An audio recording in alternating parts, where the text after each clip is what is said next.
This is Phantom Electric Ghost, and we're with Dave Mysliwiec. That's how I say your name. Mysliwiec. Mysliwiec. Yeah, there you go. Sorry. But Good, buddy. you're the founder and CEO of Upstate Sound Music Group, and we've got your link there for the URL. And welcome to the Phantom Electric Ghost podcast. How you doing today? Pretty good, man. A little wiped out today. That's why I got my little energy drink right here to make sure I'm perked up for this nice little conversation we're about to have. But it was just like I was telling you before, checking out some music publishing stuff, listening to the MLC and, a bunch of other sub-publishers and stuff, talk about the issues with sub-publishing in different territories and all that stuff. And, checking out the data that is on like the distribution thing versus like what's coming in through Amazon Music and the MLC and all that, and why there's issues. And it could be ISRC codes and like all that other stuff. It's very complicated, the publishing side of things. It's kind of archaic in a sense. I feel like we got to update it. Yeah. It's like a lot of people in publishing, like if you're into hip hop and you're into sample packs and you're doing a lot of heavily sampling, then it gets really complicated with clearing the samples. Like I'm more of an original musician, so everything I write is pretty much what I play. Yeah. So I tend to not get a lot of copyright strikes that way.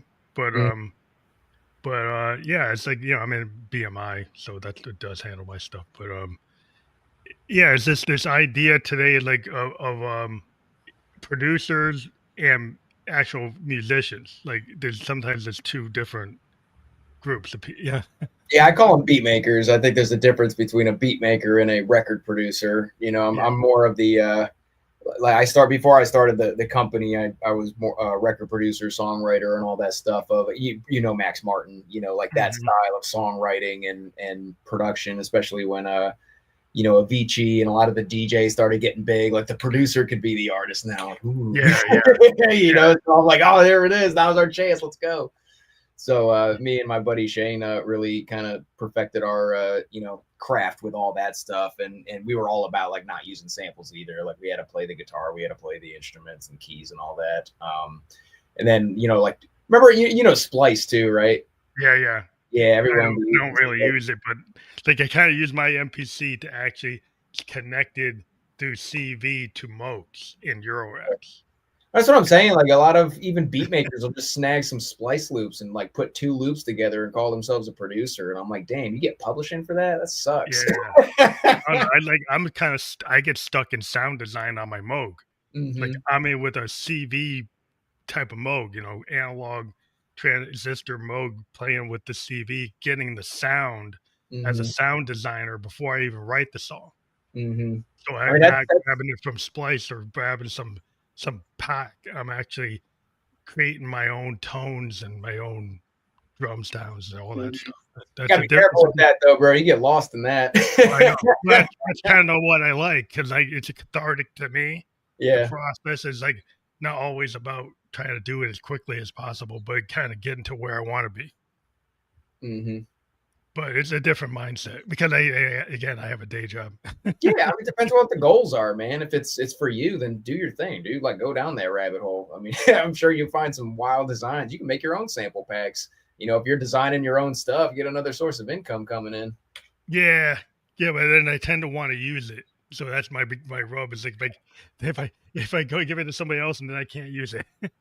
Well, I mean, you could always do like the even the packs, like some sample packs, not on Splice because those are royalty free, but some packs, they request like some publishing and stuff on it. But again, it just gets down to like, why do you do it? Like what's your goal with it? If it's just for you, then it doesn't matter about all the other. Well, it's kind of for my audience, for the ghost music I do. I have my own tones in my library, my own stuff, so I don't get hit. But but that's it's just the idea of being inspired to be in the business. And what made you? I'm going to seg into like, why did you start Upstate Sound? Like, what was the kind of genesis of that? Kind of a lot of reasons, actually. Every now and again, another one kind of pops up, but like I was saying, my buddy and I were kind of record producing, and I'm in Nashville, Tennessee right now, and we were both. Pop isn't really big here. It is starting to get there now. Like it truly is becoming Music City, I would say, post COVID, just because it kind of fast tracked a lot of things. Everyone's leaving LA, everyone's leaving New York. I've talked to bands from Nashville. It seems like the scene. yeah, it's changing, which is I've been here like 12 years now, dude. It's completely different. The skyline's different. It's a different city now. It's pretty interesting. But yeah, my buddy and I were supposed to get out to Los Angeles like 2019. You know, he got out there later that year, and then I was going to get over there March 2020. Obviously, the world shut down, so had to pivot a little bit. And my brother ended up moving down here, and the Upstate Sound has always been a thing. You know, it started off as an artist name, actually, like just Upstate, you know, because I'm from upstate New York originally, like north of Albany. That was like your stage name? Yeah, it was like to represent the state of New York, not New York City, you know, because everyone thinks the city whenever you hear New York, you know, it's a big state. They don't think about Albany or they always think New York. Albany, Buffalo, Rochester, the Catskill Mountains, you know, Lake George and stuff. But yeah, even my the logo, I don't know if you've seen the arrow. I actually drew it on this guitar back in like 2014. Oh wow. Yeah, I drew that 2014, and then my brother, I took a picture of it and sent to my brother, and he I guess vectorized it. I don't know how the graphic design stuff works, but then created the logo for us. That's awesome. With that for a little while now. And you know, when we started it, it was, you know, we had the baker side. You know, I could make records and beats and songs and stuff like that, but we didn't have the business side locked in just yet. Like, you do need both.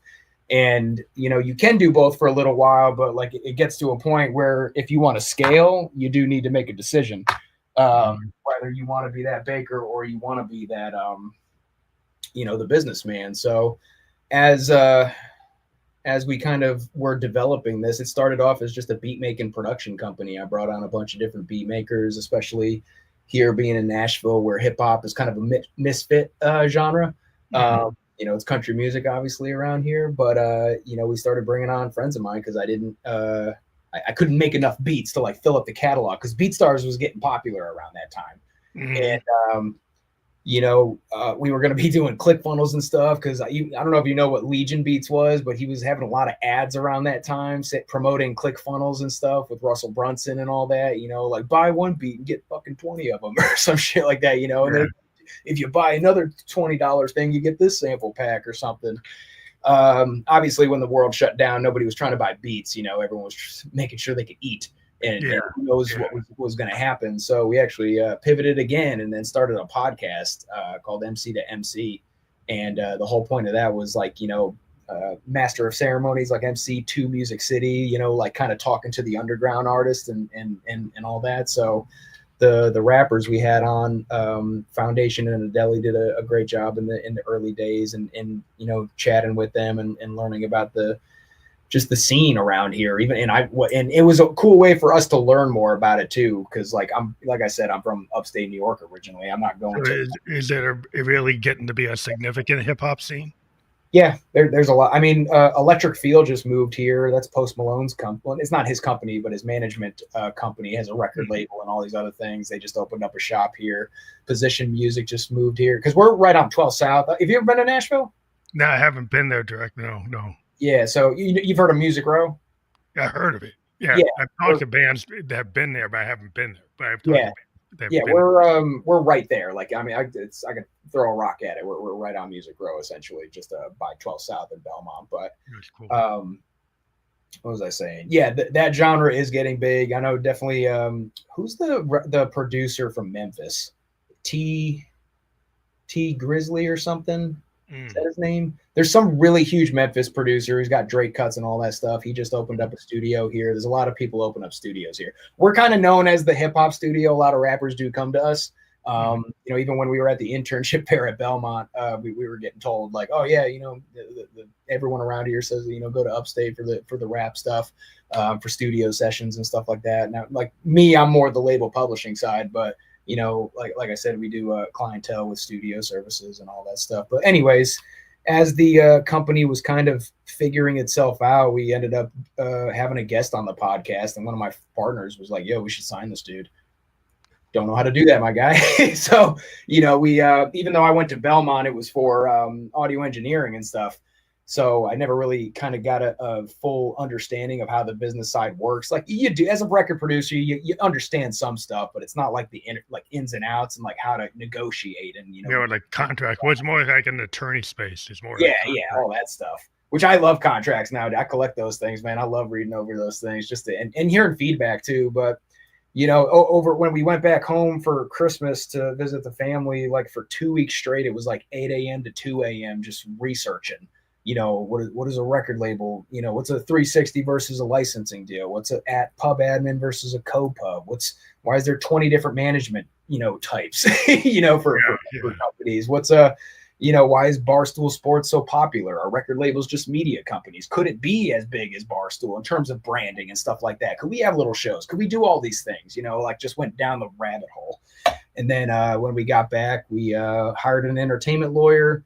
What we wanted was a little out of his wheelhouse. So we brought in somebody who we kind of view as a mentor now. And he got us contracts, new LLCs, and we got interns in less than 2 weeks and just hit the ground running with it. So how does the label work compared to like in the 70s where, bands would get signed and then get in advance and tour support and things like that? Like, what's the world like today with all these independent artists, who want to kind of produce themselves? You get bands like Pearl Jam, they produce themselves. Wilco, they produce themselves. Even Radiohead, they produce themselves. So like what is going on in the industry, and what type of artists do you still want to be on labels? All right, so there's a lot to unpack there. Right now, the industry is becoming like every other industry. Companies are investing in pre-existing clientele and revenue. It is extremely difficult to create a brand from scratch nowadays. So all the companies are just like, let's not bother wasting time and money on this. Let's just invest in something that's already making moves. So artists have to kind of approach it that way now. In terms of like labels nowadays, it's really artist services. It's distro, it's sync, it's, the publishing administration, it's, marketing assistants, and it's stuff like that. That's kind of like the trend that's going on. It's even the majors have been consolidating and focusing more on their indie-owned distribution companies, the Orchard and like VMG and ADA and stuff like that. They're going to start putting way more focus on those. And even around the world, they're starting to buy, instead of trying to figure out how to break an artist like in India or like Thailand or something, they're just going to buy the biggest company that's there. You guys handle it. Just like acquire the known property and use that. Yeah. Because like even at Rolling Loud, 60% of the artists were all indie, And again, it kind of gets down to like, what's your definition of indie nowadays? Like there's such like Empire, like there's such big companies like indies nowadays, like Concord. They're valued at like $4 billion or something. Like at what is really indie? Like is a company that they're making that really indie? Yeah, like Shabuzi, for example. Amazing success. He earned it like over 10 years, dude. Guy grinds, but he's like with Empire. Of course, they're paying for shit, the marketing and like all this other fucking stuff. To me, in indie is like you're still working a 9-to-5 funding the shit yourself. Well, yeah, indie is kind of like me back in the day. What I kind of refer to as like IRS records, Sub Pop records, that type of thing. SST, because like a band like I'm kind of getting to old punk like Huskadoo, Replacements. Bands like that were on these really independent labels that weren't that big. Yeah, and they did their thing too. Like they had those agreements, like because back when physical was a thing, it's not really a thing anymore, which kind of sucks. But it's like vinyl's starting to come back a little bit, which is interesting with like the next generation. A lot of the bands I talked to are kind of in that vinyl cassette space. Mm-hmm. Yeah, we just did a Cigarettes for Breakfast. Our guys from Philly. We're kind of like I said, we're kind of, it's more distro and sync and all these things. So we're kind of genreless now. Like I'm very character based with like who we bring on, but we can talk about that in a moment. But our guys Cigarettes for Breakfast, they're up in Philly and we distroed their latest album. We did a waterfall release where it's just like, one release and then the second song comes out, but it's packed with the first song that came out and then packed with the last two songs that came out.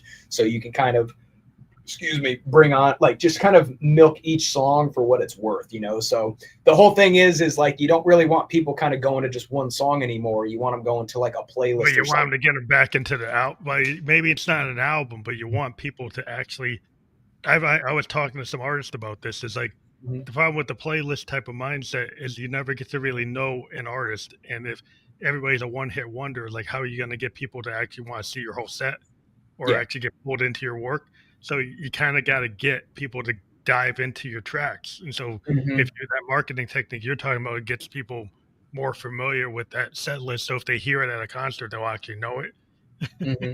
Yeah, and it's well, the thing too also is one I've seen, there's companies like Venture Music, they're down the road, they're a marketing agency. There's Producer Labs and a bunch of other, really reputable agencies that can push stuff, and they always push towards playlists. So even if it's an artist playlist where it's like their last 4 albums, but in a playlist, in a row, and then Yeah, sometimes they'll push towards another playlist where it's your song and then like 5 songs of people that sound similar to you or are within your wheelhouse, and then another one of your songs. And the reason yeah, you would do that is so Spotify understands, like, okay, people who listen to this also listen to this, so I'm going to chuck you to more recommendations of people who are listening to these types of things.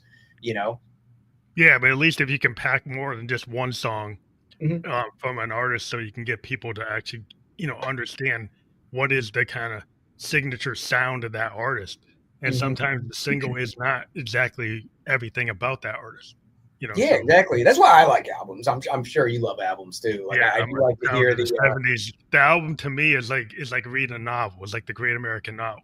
When yeah. I get pulled into a great album, then I can feel who that band is, and Mm-hmm. that will get me like on the road to like why do I want to buy their merch? Because I got into their deeper tracks and I know who they are. Yeah. See, like nowadays it's branding and experience and can I relate to you? Like that's really what it is. As a person, it's not even like, because nowadays the music is the theme song to your superhero. You know what I'm saying? Mhm. Just because Yeah. there's so much music, like there's so much noise. It's just like, how are you going to Well, bring? so yeah, there's also so many things like video games. Like when you got kids who are willing to pay $90 for the next Nintendo game, Mm, how much are they actually willing to pay for music? mm-hmm, And I was having a talk with a creative person like in the last couple of days. It's like the video game industry has been able to creep up the cost and people still buy it. Like yeah. you go from 50 to 70 now to 90. Mm-hmm, Where in the music industry, like we have not been able to get to folks to actually want, unless it's like a really big band like a Taylor Swift or something, like you get some really mega hit, then you'll pay all kinds of money, right? yeah. But if you're like just breaking a new band, like maybe you'll get kids to buy the t-shirt at the show, Mm-hmm, but are they actually gonna buy like a physical piece of product or just get the digital? yeah. I mean, especially nowadays, like you have to develop that brand and that recognition, and yeah, like you said, it's not going to be like somebody starting off. Like you got to earn it. It takes a while. You know what I'm saying? Like you're not going to Yeah, have somebody just buy your shirt because like they have to like you. yeah, they The gotta reason like I would buy a shirt from a band is because I chatted with them after the show, and they were like, yeah, "Yo, dude, thanks for coming. Holy shit, I can't believe you came here. Oh my god, take my money." Like that's so cool. I love that you like care about us. So yeah. like But it's like even I think like you also get connected. Like if you see like I saw a band like Husker Du back in the day, like a mhm, like early punk band, kind of inspired. Like a lot of people were inspired by that from the grunge movement. yeah. And when I saw them playing Zen Arcade back in the day, I mean, I want to buy the shirt just because I like what Zen Arcade sounds like. I mean, I was getting drawn into the whole mystique of their band, and they did that record like 2 days in a Yeah. warehouse, But you and said in fact, they mystique did right it there. live, huh? You said mystique, so like there was some mystery behind it, right? Well, there's a mystery because these guys that is like they kept on just launching all kinds of product. They were creating albums like back after one after the other. Mm-hmm. And the day when they were kind of hitting, when they were first hitting back in the day, and Mm-hmm. people kind of like, well, what's Husker Du? What's this whole thing? Like they were kind of a little mysterious. You'd see video clips on 120 minutes who they were, but it was kind of like they were just like this kind of resurgence of punk before Yeah. grunge, and it was Interesting. like, wow, what is this? Because When like was that is that? not. Yeah, well, it wasn't like the heavy metal bands. It wasn't like the new wave bands. It wasn't Yeah. like hip hop. It was just this resurgence of a energy you would have got from, MC5 or something you would have got from the Sex Pistols or something like that. Gotcha. Gotcha. Interesting. But yeah, that's even what the majors are doing, anyways. With they're coming out with. You ever hear of I think it's called Weverse. Mm-hmm. So like K-pop, Korean music. Yeah. I know, but I'm into K drama. I watch a lot of K drama and the K-pop into K drama. Nice. We got a couple Korean artists, Owler and Kennedy, and we have an A&R over in the territory right now, and a couple partnerships, which is pretty cool. But You got any J-pop or you just all K-pop? I haven't got to Japan just yet. We do have somebody in Japan right now who's shooting some videos and stuff like that. His name's Braxton. He's pretty cool. I do want to tap into them. I grew up watching anime and stuff, so I'm like, anime, yeah, that stuff. But yeah, they have a company called Weverse, I believe, by Hybe, which is the guys who created BTS. And Warner just announced that they're going to be doing something similar, which Weverse is like a fan platform for a particular artist that people pay more, like super fans would pay more to like get exclusive stuff from this. Oh, it's like a fan club, but it's like an online fan club. Yeah, but way more hardcore. Like they're really good at utilizing their fan. Like they get psycho fans over there. It's wild. Like they're like they lose their shit, and they still buy physical and stuff like T-shirts and or like what do you call it, CDs and stuff like that. Yeah. It's kind of different culturally over there, but even. I was learning even about radio, like even I guess Sony doesn't really have in America like they do, I probably somewhere, but they're not really pushing the radio side of things, but it's still big in the UK. They still have BBC radio and radio on the off the kind of pirate radio kind of thing going on too. If it's still going on. But that was like the big thing with the pirate radio there. But I do remember, I don't remember that, but I remember seeing, I think they made a movie of it. I think that's what I'm thinking of. Yeah, but it was kind of like the thing that would break a lot of the indie bands was coming off outside the BBC. It was coming off the pirate radio guys doing stuff. But it's just the feel of independent music, because I've heard some numbers where the new generation is going back and listening to like different decades, maybe not this decade, right? They're going back and listening to stuff and finding like, oh, I like this genre. Like I want to go back to new wave. Yeah. Or I want to go back to 90s pop or 2010 pop, where people are finding like these niches and wanting to go back rather than be where we are. Yeah, I would probably say that I think we really started noticing that with Kate Bush with the Netflix show Stranger Things, where, going back, like, what is that, chamber pop, like back in the 80s or something. I think that really kind of started a new, rabbit hole for a lot of young ones who are kind of, there's so much out there now. It's almost like, okay, I'm done with this. I don't like, everything looks the same. Everything sounds the same. Find something that's more distinctive. And if you go back, you can find the distinctive, like, especially in the new wave era. New wave is not just Duran Duran. There's a lot in new wave, and it wasn't just all synth. There was a lot going on with guitar and world beats and African beats, reggae beats mixed with like punk aesthetic and progressive rock. So there's a lot in that genre, and a lot of people today, like synth pop bands, so I'll go back to the new wave and kind of figure out what was really going on. And it's proven. That's the thing too, where it's been vetted for us. Like this song was already big in the 80s or 90s or 70s or 60s, so it must be good. Like Tears for Fears, you're going back to Tears for Fears and people getting pulled into that.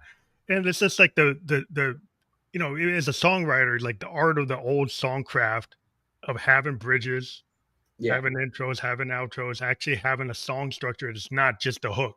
Yeah, everything is a hook nowadays. Yeah, that tends like if everything's a hook, it's like where's the build up? You go back and you listen to something like Abbey Road. Go listen to anything the Beatles did, anything the Stones did, and you want to kind of learn how to write. Listen to stuff on Exile on Main Street if you're a rock band. If you're a synth band, you maybe listen to like Duran Duran or Flock of Seagulls or Joy Division, New Order. Any of those bands, and you start seeing like there's something to the art of songcraft rather than just like hook craft. Yeah, well, I mean, now it's unfortunately music's kind of become quite disposable. It's just so easy to make, like with the younger generation. I mean, you just snag a beat off of YouTube and then chuck some auto-tune on your voice and you're a rap star, so it's like it's less intentional now. That's why I kind of like our Korean friends, where like the distribution companies over there actually vet you. Like you can't just release stuff like we can here. Yeah. You know, I think it's kind of, that's why you get this rebellion of some people going back, you know, listening to 60s and 70s music, you know, go listen to a Carpenter song and look at like Richard Carpenter and the structure of those songs. Mm. And then you'll get like a band like Television, not Television, but Tennis, that kind of channels like a Carpenter vibe. Mm-hmm. And there are niches where people are starting to say, yeah, I kind of want that Karen Carpenter vibe again in pop music. Like I Mm-hmm. want Richard Carpenter actually composing on the piano and actually taking something and making a song that means something. Yeah. It must be wild being, you know, from that era and getting hit up again nowadays, because like the next generation is into their stuff. So they want to just kind of like Harry Styles or something, just kind of like taking an old like 70s vibe and like making it modern, you know, and just getting like musicians and stuff from that era and shit like that. It's wild. It's really cool, you know, like the blending of the generations and Well, I think that's where you can make some progress, because like if you take a 70s structure of a song and you take some of the modern production techniques mm-hmm. with some of the vocal stuff that we can do today, the sampling you can do today, Mm-hmm. like the unlimited possibility of your studio. You don't have to be George Martin, right? You don't have to be in Abbey Road. You don't have to be in Olympia. You know, you can actually do it without being there, right? So the possibility is that you actually could create, you know, White Album, Abbey Road, Pink Floyd level stuff. You could. And I think there are some kids that are starting to realize, like, I kind of want that because they're going back there. Yeah. Because it's proven. And it's musically, like, just even, they knew music theory back then. Yeah. You know, like, it's not think like 4 chords. Every generation we get like a Prince, we get somebody that comes along and brings people back into the song. You know, you think about Kurt Cobain, got people back into like, oh, you can be a songwriter. You can be this tortured songwriter. I still believe in the human kind of creativity, that there will be like somebody like that pops up, and they won't be denied, because things are so similar that person will stand out. Agreed. So what you do with your business and the type of artists you like to bring in, you seem like you're looking for a lot of different types. Because you talk about K-pop, you talk maybe J-pop, hip hop is kind of your warehouse. Is there certain set of type of genres that you prefer to work with? I don't have any really set bits of genre. It's so I barely listen to music that often, to be truthful with you. I'm more into audiobooks and podcasts and stuff. So my A&Rs, I'm trusting them to find me cool, because I'm not going to pretend I know what like an 19-year-old is into now. You know? So like I'm 35 to give you some context, but you know I'm trusting the next generation to find what's good. You know, and then I'll talk with the artist, and then I even have the A&R like or an intern chatting with them. With the artist, so they can kind of see how I talk to them, because I'm very big on, you know, purpose and like, why are you doing this? Like, it can't be to make a living with music, because that's not inspiring, you know. So it's like you have to, like, what's your mission? What's your flag you're flying? Like, why should people stand with you? So I don't expect a young 20-year-old or 19-year-old, 18-year-old to know what that answer is. I don't, like, a lot of people don't know never find what their purpose is, and by purpose I mean like what you're trying to give back to the world, you know. Most people confuse it with passion. I don't know if you know Robert Kiyosaki, the Rich Dad Poor Dad author, but he mentioned that passion is selfish, purpose is giving. You know, so I'm very much. I always ask, you know, potential interns or A&Rs or artists that, and I'm just fascinated by their responses, because most of them are like, "Whoa, purpose, dude!" You know, like they're just like taken aback, like they've never been asked that before. Some try to give me an answer, but it's like I. You know, and I point that out to them. I'm like, you notice how many times you said I there? You know, so like, what are you giving back? Like, that's what I try to find. And of course, there's artists that, you know, do very well, and of course we'll work with them. But like, there's some that are like that I would, what would you call it? Just that I keep an eye on a little bit more closely, because like there's, you know, we have a team, we have like other people here. But like for example, Dark Nova, you know, he's doing quite well. He's with SoundCloud. He's got between like 12 and 20,000 monthly listeners, which is, you know, a comfy number to get the ball like started on Spotify and stuff. But like his music is just like, damn, kid, like 20 years old, like you got this retro vibe going on. The pop like sound and structure is there. You got solid producer friends. Like, holy shit, dude, like you're going somewhere, you know? So, Mhm. you know, I've, you know, we don't really manage a lot of artists. I'm very particular on that. It's very character based. It's like even how long we've known each other type thing. Cause like it's not just like bringing on a client, like, yeah, I'll get you some networks or whatever the fuck. Like we want to grow together. I want to know Like, our you goals. actually wanna build a Yeah. relationship with your artist and actually have a connection and not just And develop them as a person, because your success is determined by your self development. It's not just your skill. You know, you yeah, have to be so well definitely. versed in a lot of things. So It kinda goes back to, like, I was gonna bring up the whole thing of your Upstate Sound Academy, and if I go back a little bit, so it's like Motown had this idea that they would train their artists in terms of etiquette, dance, structure, presentation. Is it kinda in that vein what you're doing? not necessarily in that particular case, but that's a cool idea, and I'm going to actually write that down and probably add that in some case when we get to that point where we're able to do that. But I'm talking more like entrepreneurial, more like just as like if it's a young adult, you know, how to be a man, you know, like do how do you need to think? How do you need to be understand the world around you? Like know the Mhm. city that you're in, know the people you're in. Like, are you a leader worth following? How do you become a leader? You know, because everyone's always like, oh, if I only had a team, if I had a label, if I had a manager, like, dude, you're the CEO of Artist LLC. It's your responsibility. This Yeah, is your business. it's your You know what I'm brand. saying? So, okay, you know, like now build that business. How do I do that? How do I start thinking that way? It's no different than a baker. The baker's got Yeah, to do the content too. They got to make the cakes. They got to do the finances. They got to pay the employees. They got to do all this shit. Why the fuck would you be different? You know? yeah. So like that's what I try to like teach them and instill in them. And then even when we get to a point where there's catalog acquisitions, like for Duetti, for example, you know, we sold a song to them for quite a substantial bit. You know, everyone has been very, you know, over what do you call it? Ownership, you know, masters and publishing and all that stuff. That was like very big talking point over the last 10, you know, 20 years. And then you see Bieber sell his catalog, Lil Wayne sell his catalog, Bruce Springsteen sell his So catalog. Now, the reason for that is because the shit's peaked, you know, and not only, it's not that the songs will be irrelevant in the future, our population's going down. There's less people to listen to it. So regardless of how popular it is, there's less ears to listen to it. They're going to be making less money in the future anyways. And your masters in publishing are only worth what you are relevant to the culture.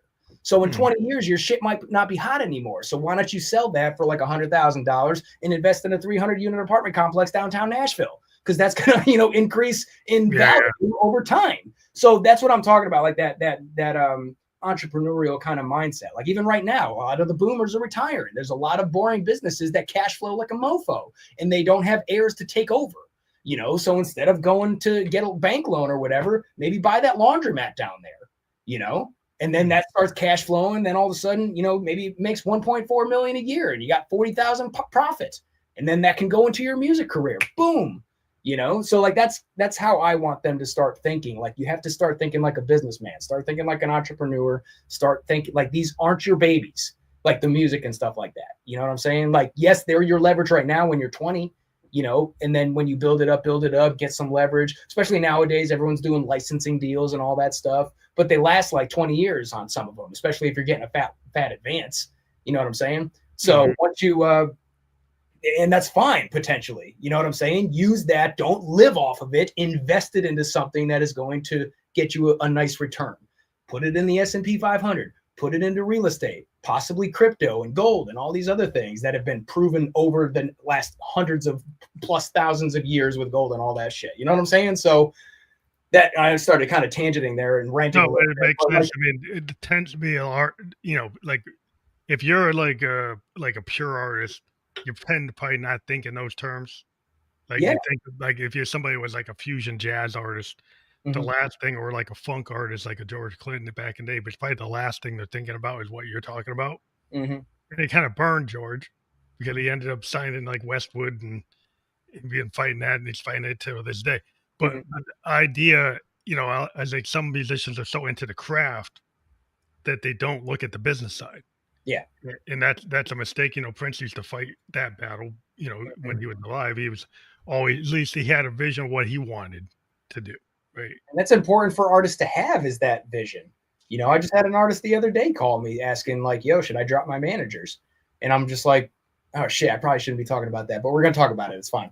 You know, and I'm like, well, why are you asking me that, bro? You're like, you should be asking like them about me or whatever. You know, so Yeah. he's a good dude, and you know, he appreciates the advice and all that stuff. But you know, I'm very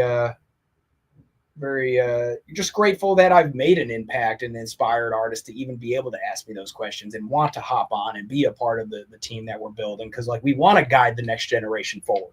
You know, we want to show them like there is a way. You know, it's very different than what it was back then. Yeah, A lot of artists back then got fucked over.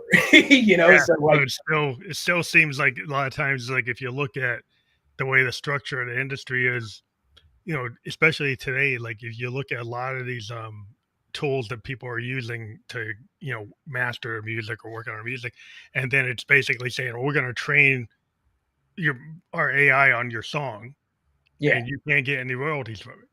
And then people are going like, well, I don't know if I want to do that. Mm-hmm. Because That's a whole other yeah, thing we're gonna have to figure out. yeah, because it kind of goes like there's one thing back in the day when you had sampling, right? And then you got to clear the sample, and eventually the people who own those masters got paid. Mm-hmm. But with this AI stuff, because I'm in the tech, right? I do tech as a living, and Cool. the problem with the way this machine library learning and the things that people in the industry and the AI industry wants to do, they want to train on all art, film, music, Mm-hmm. graphic art, all art, and then eventually get to a place where the machines have all that art, and then they create brand new art, and the people who gave that foundation don't get any percentage at all. Yeah. And then that to me is a dangerous place for artists, where you, at least in the sampling, you would get some kind of royalty, but in this kind of mindset, then you might not get any money at all. Yeah, I feel like we're in a there. I mean, Tennessee just passed the Elvis Act, I believe, where you can't like replicate, you know, certain voices and facial like deep fake type stuff. I'm pretty sure that just happened, and I find it interesting with the AI stuff because at some point we could possibly track what they actually pulled to create this AI music or AI sample or Well, you something. can definitely track it because it's all Yeah, digitized. but that's what I'm saying. Like if I'm sure they're pulling from maybe, you know, could be tens of hundreds of thousands of different little things to kind of do this. But if you're able to identify it, then maybe you could still pay a royalty. Well, it's the same thing if you think about like a De La Soul album that Yeah. couldn't get released for a long time until they tracked down all the releases, and then they Mhm. finally took care of it legally. Yeah. And, you know, the digital rights management software today can track anything it hears that actually has been copyrighted or registered for, Hmm. you know, BMI or any of the ASCAP or any of that. It can find it. Well, that tech, the AI tech is even better than that. So it could totally tell you what it did. It can track. I mean, I deal with tech all the time. They're logs. It logs everything it does. It knows exactly what it did. So they can't try to hide that it doesn't, because it could. It's just a matter of does the society say that artists should be compensated for the art they do? That Yeah. is kind of a higher level thing. It's like if you're in the business and you love art and art is your wheelhouse. Yeah, I know there's other things that'll make you money, but if art is your wheelhouse, you should be paid for the work that you do that's being used by other people. Hmm. Yeah. I actually just saw a picture of YouTube now offering you know, add music to your video, like an AI content music creator thing. So it'll be royalty free and all that. I'm like, that's interesting. I wonder if you're pulling from all those type beats on YouTube. You know, Or so for anything that it said in the kind of print that you didn't, when you know, when you get these agreements that it says to yeah. use the YouTube platform, to use the Google platform, you have to opt in. Hmm. When you look into those opt-ins, a lot of times it's saying deep in it that it's learning on your content. Yeah. And so most of the time it's like, you know, in the EU, they're actually trying to make rules where they can't do that. Good. But in the US, they haven't done that yet. And so if you signed in on Google or you're on Amazon, if you're on any of these major platforms, Mm-hmm. most of the time to be able to have your email address, to have your account, Yeah. you kind of opted in for it to train on your stuff. Yeah, hopefully we're Congress gets to a point where they pass something that's like, yeah, you guys can't do that anymore. But AI is here to stay. It's not going away. It's just like Oh, it's kind of got to back into it's kind of thing about the sampler. The samplers were created and people just grab stuff. And then in the beginning, they didn't have to pay but then the law caught up with the tech. Yeah. I believe the law will catch up with the tech. Yeah. But the problem is, like, we're in the Wild West right now where the AI is way ahead of the law. Yeah. So it is actually just grabbing everything. Yeah. And it's kind of weird too, because like I would argue that also most people aren't even really aware of AI stuff. I would say the people in the know are, but I would like a lot of people are. I'm still talking with people who are like, "What's ChatGPT?" And it's just like, damn, how do you not know what ChatGPT is, bro? You gotta like get on it, or you're gonna get left behind, dude. Well, yeah, I mean, it's a tool like anything. I mean, I use tools for this podcast. I use some AI tools. Mm-hmm. In my business as an analyst, I use it. Yeah. But the one thing is you trust and verify. But because the problem with the AI is it will always give you an answer. Yes. Whether or not the answer is right is up to you, like to validate, because it will give you an answer way better than a Google search ever gave you. Yeah. And it's still like your responsibility. And like, I was talking to a lawyer that said like some lawyers got burned because they didn't do their due diligence and took what a ChatGPT told them to do. I think I heard that. Yeah, was that in the news or something? I think I heard about that. Yeah. And so it's like it will give you a very convincing answer, but you still have to do the work. So you're a human being. You still have to do some work. Yeah, I know that was a legal thing we were dealing with too. Like, does an email confirmation or just some type of maybe not an agreement or a confirmation or whatever, but an email trail, does that hold up in court? I was asking ChatGPT, and it technically can, I guess, but like even though my artist was like, "Yo," like, no, it doesn't, all this other stuff. And I'm like, bro, unless we get a lawyer or whatever to like let us know exactly what it is, we can only kind of go off of this. Yeah, you go off what you got. But it's like it's not exactly, it's not 100% because there's this idea of what it calls a hallucination. Yeah, it's an AI term. It will actually give you an answer. It looks very convincing. It's also bias on you too. Like if you ask it, like, well, what happens if this happened, or like, what do you mean with this? Like, doesn't it mean this? And it's like, oh, you're absolutely right. And then it'll like make it go work back for and you. revise itself. Yeah. So you got to understand, it's trying to please you. Mm-hmm. It's kind of designed to do that. Yeah. And that's not always the best. If you're going to college, like your professors will catch you, your papers. Mm-hmm. Because they know they're sniffing it out, and it's like, no. Like, if I ask you about this paper, you don't know anything that's in it. Mm-hmm. So I know you didn't write it. Yeah, it's pretty wild how back then they used to yell at us for using calculators and stuff. And you're not going to have a calculator in your pocket when you're living life. It's just like, damn. I mean, we got a whole thing telling us. We got like a mainframe computer in your hand. Yeah, that's what you got today.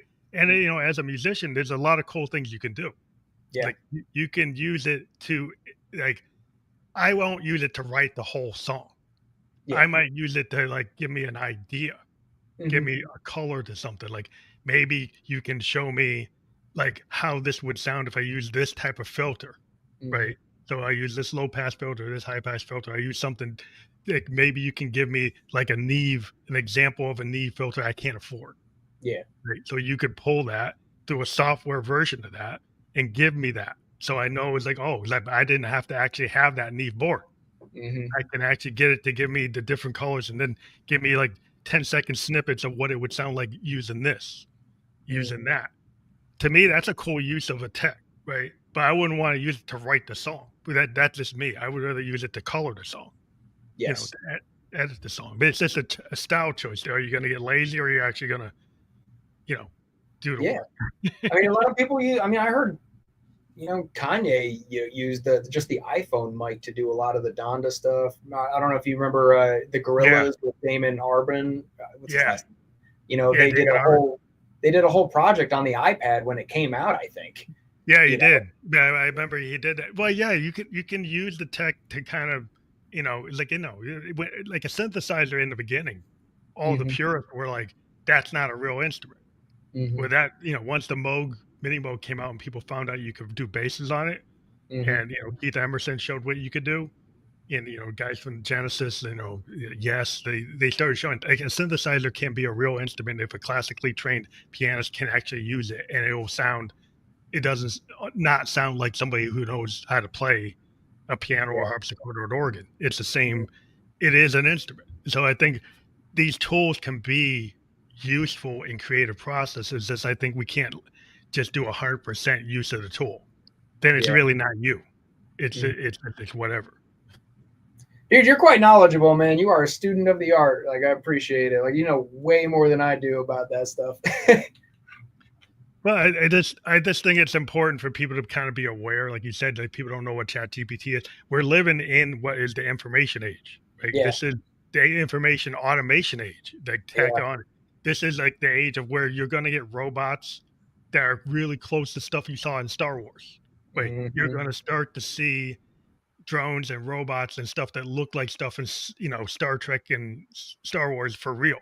I know, man. I'm not ready for it. I don't want this thing walking in here, doing laundry and shit. I'm like, oh, it's already they're in the pipeline already. Yeah.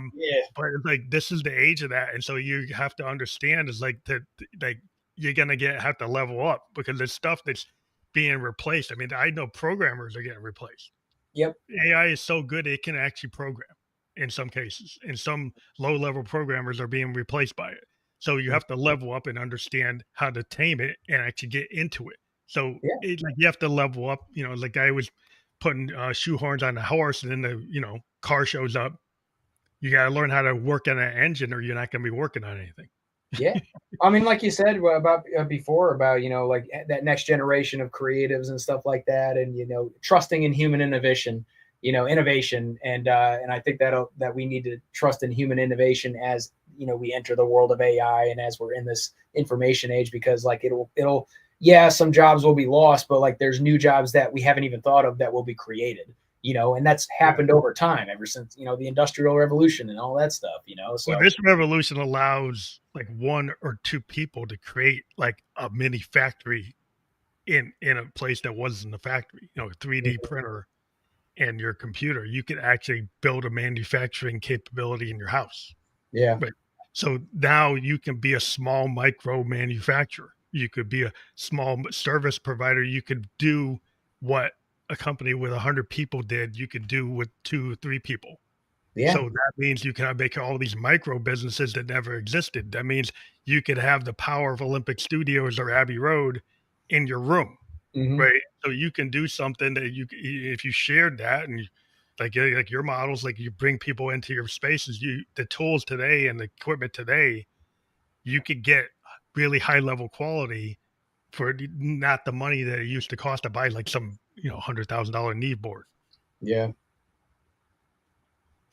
So I just think it's an equalization and an opportunity. And if you just look at it as like, oh, this is the end of the world, but that's the maybe the wrong way to look at it. Yeah.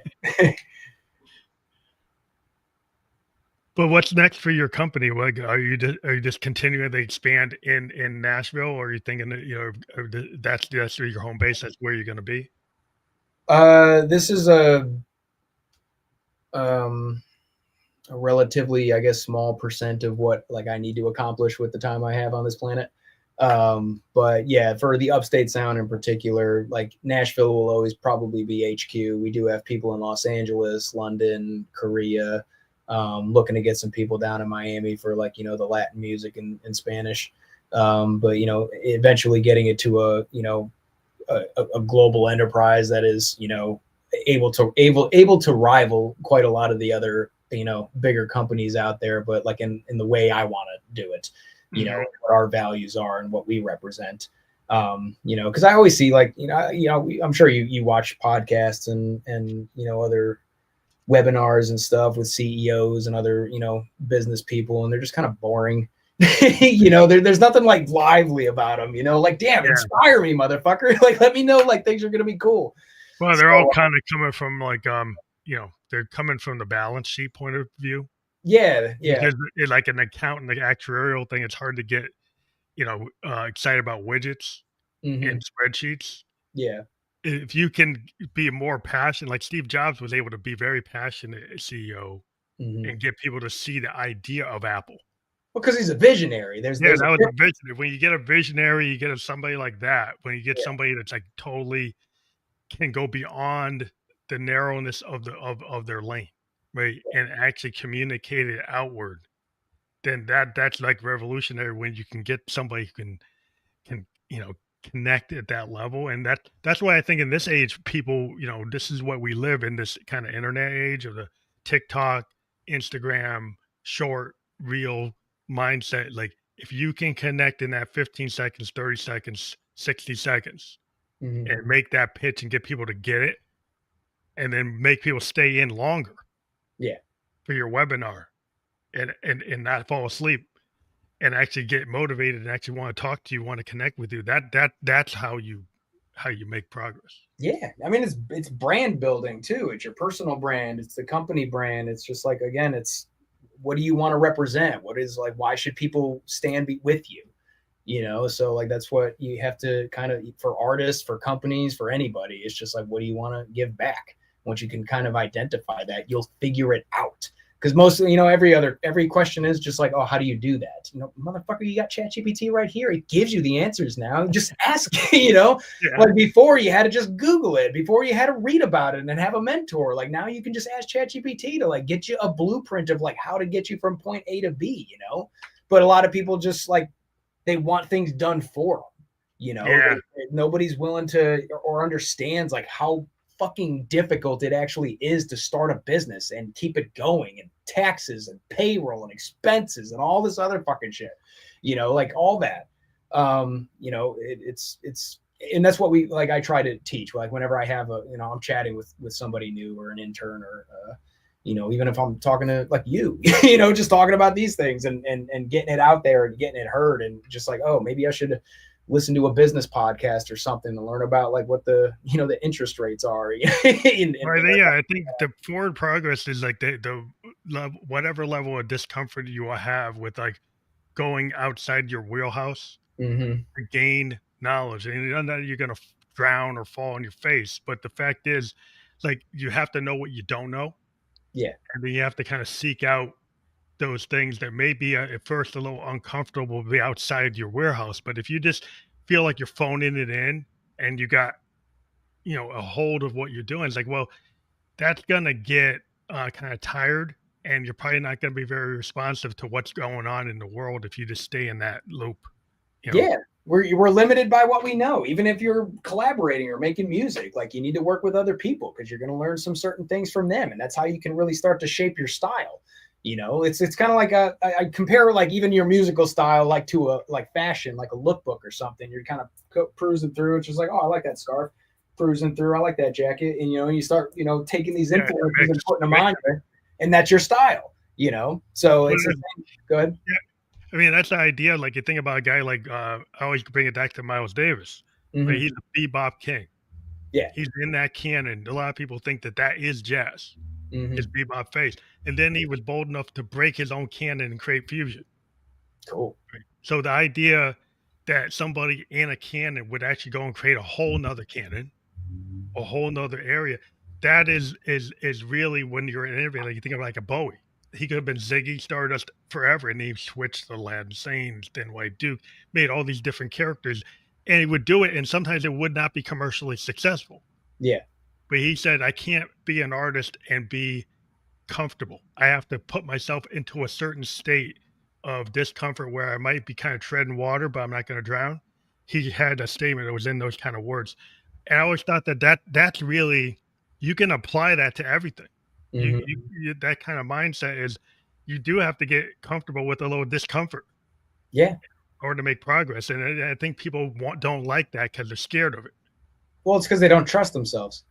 They're afraid to fail. They're afraid to, people are going to judge them, even though they don't really care what other people think. But it's very I'm sure you follow like Gary Vee and like all those kind of entrepreneurial guys and stuff where they're just like, dude, fuck what everyone else thinks. Bro, you're 22. Calm down. You don't need to be a millionaire right now. It takes 10 years to be a professional at something. Like, I don't understand what the rush is. Like, you're not going to be like Juice WRLD. You're not going to be like, the Justin Bieber and stuff. There's like 2 in the last 20 years. It's very out of the population of the world. So like be patient and grow and learn all these things and try new things. And like your 20s are supposed to be like failing, When you crafted it, like you think about like Bob Dylan's like the greatest songwriter in the world. He was booed and derided when he made his like went electric. Right. But in 66, when he went electric, like they booed him and he went to London, they booed him. By the 1970s, he's filling like massive stadiums with the band playing the same music. Yeah, they booed Elvis off stage at the Ryman just down the road. He was like ahead of the curve. He had a style in 66 that people didn't fully understand. But he kept his craft going, and that style became like a bedrock in the 70s. Yeah. Like with the Dead and the band and him. It's like that same sound was from 66. Have you seen the movie? Huh? Have you seen the movie? Oh yeah. Yeah. Was it awesome? I haven't seen it yet. It's awesome. But it doesn't really go to the 70s phase. It's more in the 60s. But I like all his phases, but I'm a big fan of what was going on in the 70s. Yeah. And just like the kind of like a validation of being a little ahead of the curve. Like Lou Reed was ahead of the curve. Same thing happened with him in the 60s with the Velvets. He wasn't really kicking it, but then suddenly he worked with Bowie, and then he had Walk on the Wild Side, which helped Bowie help produce. Then he broke through. And it's the same concepts that were in 66. But by the 70s, with Bowie having his glam, kind of fame validated, and Bowie was a big fan of Lou. He was like, he thought he was his idol. And he was like, wait, Lou hadn't been making any money. And so later in the career, he like somebody who's a fan helped him get to a level of success he had never had.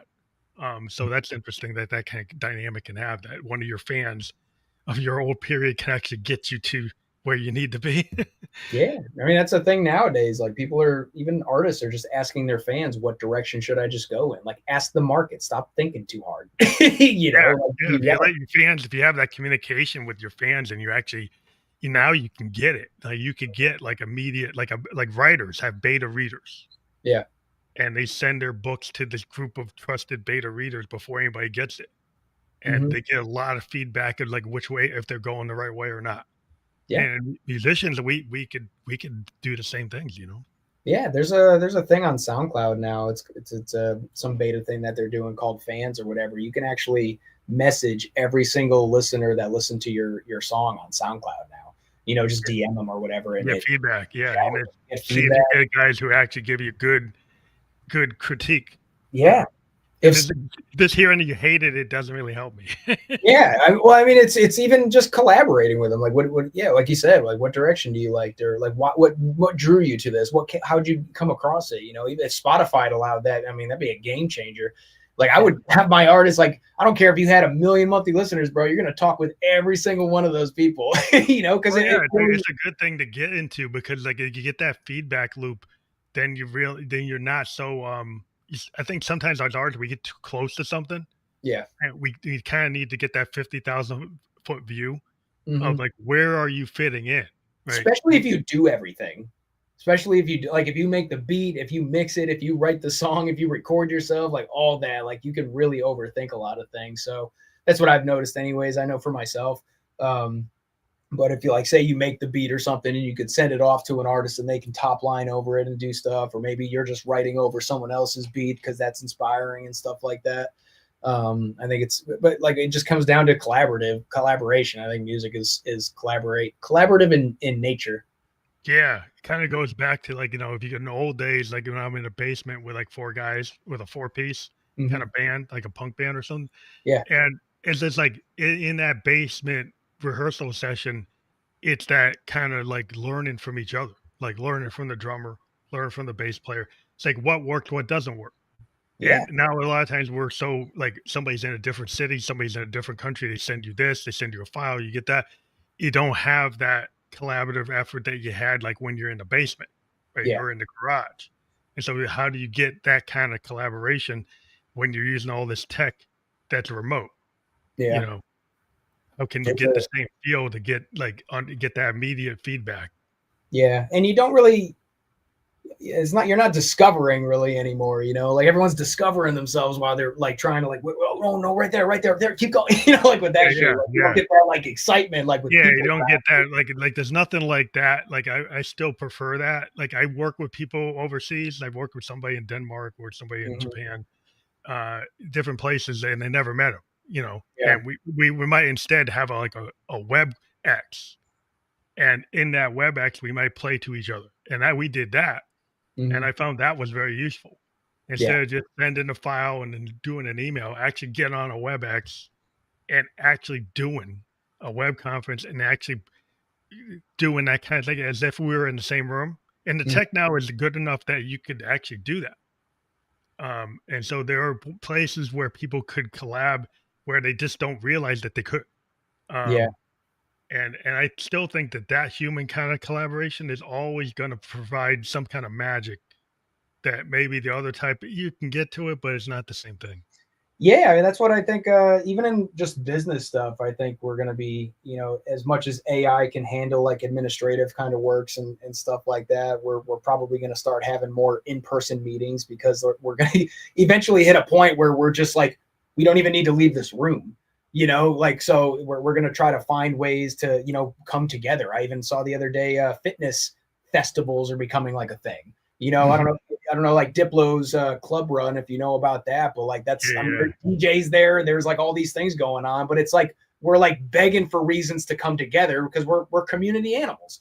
We want to be. Well, that's what we're kind of built on. That that to me is the salvation of that kind of getting back together and then live bands actually playing and people integrating DJs with live instruments, playing with them and models and actors and painters. And there used to be these things called happenings, and happenings would have multiple types of art, like in San Francisco, in New York. Like one of the famous ones was like they had you had the Lou Reed, and he was working with Andy Warhol, and Andy Warhol would have his art in these warehouses and models and actors and the Velvet Underground, the band, all playing in a club and having all these things happening at once.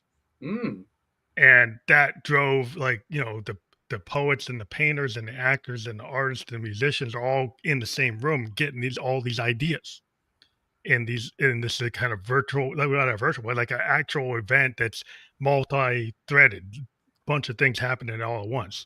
Very cool. I think that kind of thing would, people would be really into that today, that type of idea. I think so too.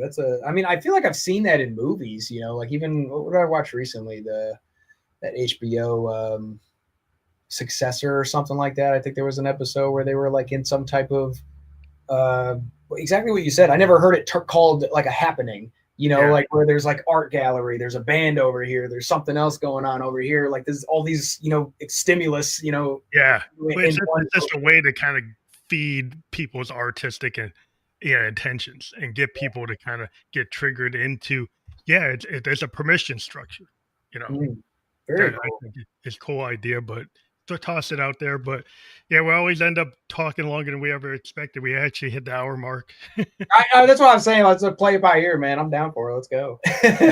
But so like I do have another appointment, but I want to point out that we have upstatesound.com. So if people go there, what do they find if they hit your URL? The upstatesound.com, it'll show kind of our services, a bit of our roster that we have.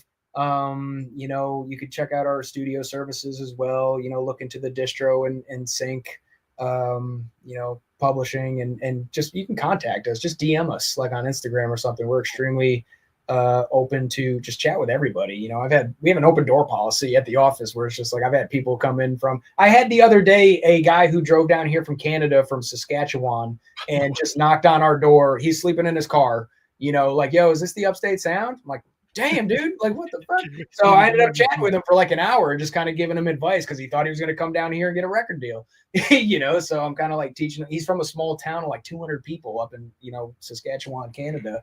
And I've had people come down here from like Chicago and just like, yo, I'm just kind of calling around and stuff. Can I come talk to you guys or whatever? I'm like, yeah, we're in a session. Come on through, And artists love that shit too. Like they get to kind of show like an exclusive thing. Like they're the artist is like, oh damn, dude, like, yeah, come on in, man. I mean, the guy don't know if it's cool that you give that kind of space for people to do that, because there's a lot of times people that they don't feel they have a way to get to that anymore. Yeah, well, because it doesn't exist really anymore. You can't just like knock on someone's door and say like, yo, can I mop your floors for free? I just want to be around. Like that time's over. Roadies, like when people would be a free roadie.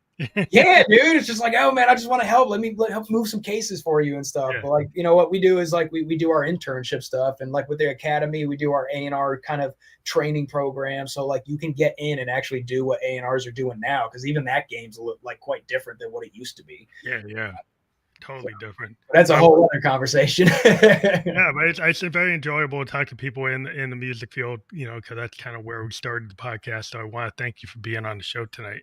Yeah, of course, man. It was great chatting with you, Phantom. Thank you. And we were just live on Facebook, LinkedIn, and YouTube, and we will be on all the other platforms where you can listen to watch a podcast by tomorrow. The platforms like Apple Podcasts, Spotify Video Podcast, iHeartRadio, and Amazon Podcast. So thank you again for being on the show. It's great being here, buddy. We'll talk soon. See you. Thank you.